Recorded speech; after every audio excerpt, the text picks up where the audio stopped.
Hello, this is Robert Radford with 50 years of chess. Today's opponent is John Curtis from the Clifton Chess Club.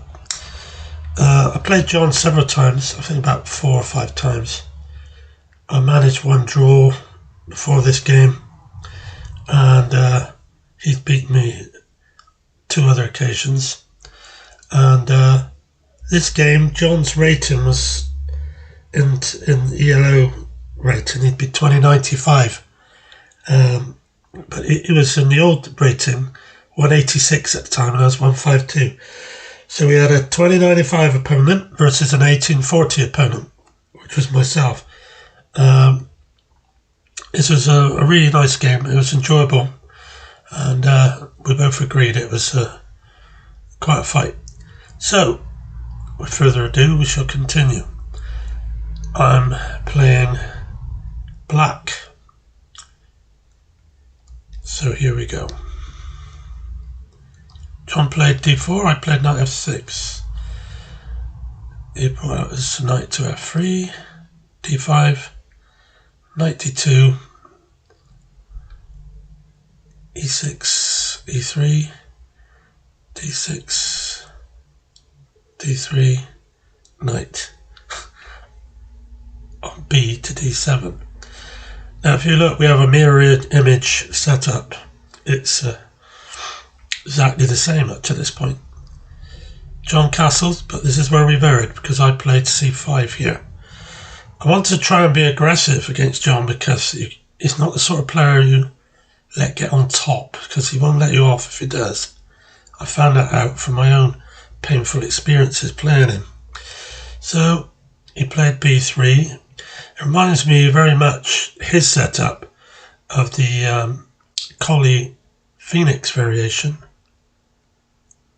a6, bishop b2, b5, c4. John took back with the pawn, tucked the bishop, and he played queen c2. He could have played a rook behind the bishop, but he doesn't want to tie his pieces down to defending others. Whereas by putting the queen on c2, he's also got an attack on h7 at some point if the knight is moved. So I put my bishop on b7 to get on that lovely diagonal. So John took. I could have took with the bishop, but then he's got e4 and he just kicked me out there. So I went in with pawn takes, which I think was the right move. John, this is also a swap off here. John now went d takes c, knight takes, and knight b3. I'm pleased that he allowed me to have a chance to take his bishop here.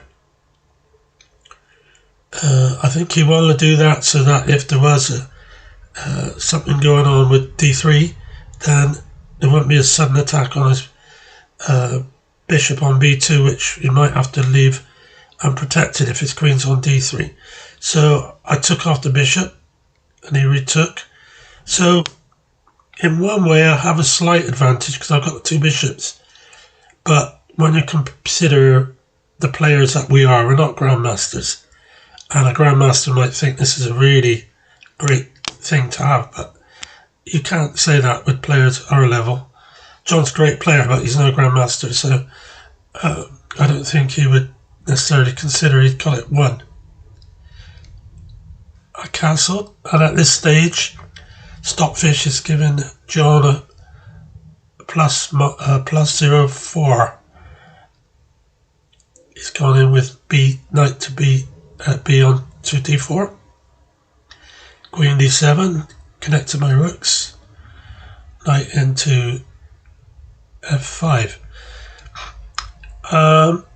I think he would like my bishop, but on the other hand, his knight's in a good place at the moment, and I don't know if he'd want to swap off or not. So I dropped my bishop back, and then he took on f6, and I retook. Now, I'm going to be honest, when John's knight was on d4, I didn't see this coming. I did not see bishop f6 coming. So, I've now got shattered kingside pawns, which is not good. My king's going to be exposed. So I've got to find a way of getting out of this mess. He played his knight on f3 to d4. That means now he can protect his knight on f5 and be able to move his queen should he wish to, without no worries of the queen taking the knight on f5. So I decided I'd need to get in the corner and get my rooks maybe doubled up on the g file and give me some opportunities.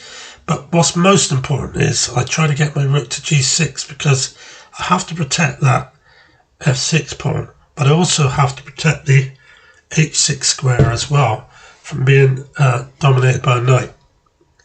So he played f4. Now, it seems to me pretty obvious that he wouldn't commit f4 and leave a weak e3 pawn unless it was to uplift the rook and bring it across to h6. So I went in rook g8. Yeah, John has now uplifted his rook as I expected. So then I went g6 with the rook. And John put the king in the corner, and then after a long think, trying to decide how to get out of this mess I created for myself, I considered bishop into e5. Why not? Why not? If he takes pawn takes, I go pawn takes hitting the knight, and if it moves away, I then play e4 and I fork the rook and queen. So it's not so bad. And yet, Stockfish has improved John's position with its estimation up to 3.6 in his favour. So let's have a quick look. Pawn takes bishop, pawn takes pawn hitting the knight. What does he do? Does he move a rook across to swap a rook off? Maybe. So that if the pawn pushes on... No, a pawn won't push on then. It'll have to go knight takes. Pawn takes knight, knight takes knight. He's not losing anything, but my position would be easier. And he wants to keep a clamp on me there, so rook b1, pin in my rook. And so now I take the knight on d4, which I have to do because it wasn't a kind of move where you leave your bishop on e5 and expect him not to take it. He would at some point. So knight take d4. Now I double my rooks, give myself an attack. I feel a bit happier now. I feel as though I'm back in this game. I've got chances, all thanks to that bishop move I found coming into d4 at e5. So John's actually defending for the first time with rook to f2. I went bishop back to c8 because I want to be able to move my queen and I don't want a bishop hanging on at b7. He's doubled his rooks, but it's always with a rook covering that g-pawn. You can't afford not to. Now I'm piling on the pressure a bit more. I'm coming in with a strong attack now. Queen g4, and John's Stockfish estimation has now dropped to just 0.4 in favour of white. He's moved back across with rook f2, biding his time, and I played rook h6 because I've got a plan of going queen into g3 in a moment. So he must protect that situation. Yes, he's brought his queen back to e2, and now I go into g3. Obviously he can't take because he's pinned by the rook. The pawns were pinned. And he's also has the opportunity of dropping his knight back now, which he couldn't do while the rook was up. While the situation was different. So he went knight to f3 and I pinned it. And now we're down to 0 equal position on the game. So despite my terrible weak pawns scattered all over the place, he has the better pawns, probably better endgame if the pieces were traded off. But because I've got a strong attack going here, with a great danger of bishop takes knight